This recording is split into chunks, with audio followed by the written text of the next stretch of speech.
وعلیکم السلام ورحمۃ اللہ وبرکاتہ۔ سجدے میں کون کون سی دعائیں مانگنی چاہیے اور کیا اپنی زبان میں یعنی اردو میں یا کسی اور زبان میں دعا مانگ سکتے ہیں؟ ہمیں چاہیے کہ نماز میں ہم عربی میں دعائیں مانگیں، اور سجدے کی جو دعائیں ہیں صحیح مسلم حدیث نمبر 772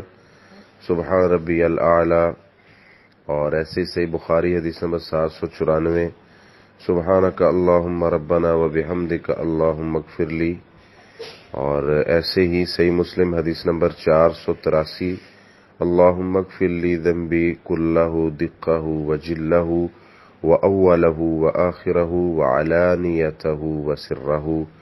اور اس کے علاوہ صحیح مسلم حدیث نمبر 486 اللہم انی اعوذ برضاک من سخطک